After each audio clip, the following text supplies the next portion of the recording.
and try to find the sunny side of life. Hi, I'm Harry Marks, and this is Let's All Go to the Lobby, your introduction to the film you're about to watch. Up next is the film that took Humphrey Bogart and Ingrid Bergman from Hollywood stars to Hollywood icons.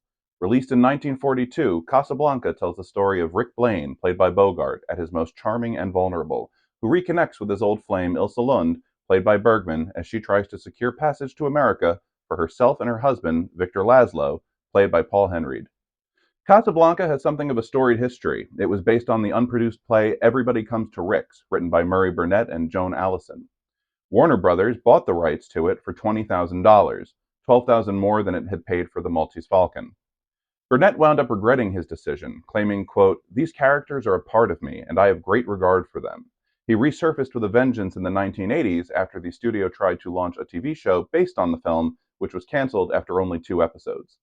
As for Casablanca's production, it was something of a mess. 4 months before filming began, rumors began to swirl around who would play Ilsa and Rick, and at the top of the list were Ann Sheridan of Angels with Dirty Faces fame and Ronald Reagan, respectively. Luckily, those rumors were far from true. Production started on May 25, 1942, a little over a month after its original planned start date. To make matters worse, the script wasn't complete, like ever. Even as the final scene was being filmed, the characters and dialogue were constantly being changed, mainly because writers kept drifting in and out of production. When the flashback scenes in Paris were shot, for example, Bergman had no idea if she should act in love with Rick or with Victor, so director Michael Curtiz told her to, quote, "play it in between." Bogart also hated filming those scenes, saying, "I'm not up on this love stuff and don't know just what to do." In fact, he and Curtiz had such a combative relationship on set that when the final scene was being shot, where Rick tells Ilsa to get on the plane, the two men got so heated over a line delivery that producer Hal Wallace had to break them up. As for the rest of the production, many roles, including those of several Nazis, were played by Jewish and German refugees, such as Conrad Veidt, who played Nazi officer Major Strasser. He had been forced to leave Germany after learning that the SS had sent a death squad after him. And in the scene where the cafe's patrons drown out the Nazis with their rendition of La Marseillaise, the tears streaming down French actress Madeleine LeBeau's face during her close-up are real tears.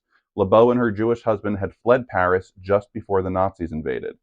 By the time she made her appearance in Casablanca, France had already fallen to Nazi forces, and so her lines, "Vive la France, vive la liberté," were some of the most authentically spoken words in the film. And finally, we have perhaps the most recognizable aspect of Casablanca in Herman Hupfeld's song As Time Goes By.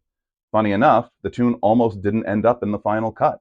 It had been part of the original play, but composer Max Steiner didn't much care for it and tried to get it taken out. Unfortunately for him, and fortunately for us, Bergman's scenes with the song had already been filmed, and she had already moved on to her next role. And so with no way to reshoot her scenes, they were left in, and the song was included.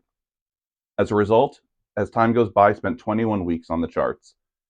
There is an endless amount of trivia about this film, but I only have so much time. And so, starring Humphrey Bogart, Ingrid Bergman, Conrad Veidt, Claude Rains, Paul Henreid, Sidney Greenstreet, Peter Lorre, and Dooley Wilson, here it is, Michael Curtiz's legendary motion picture about love and war, Casablanca.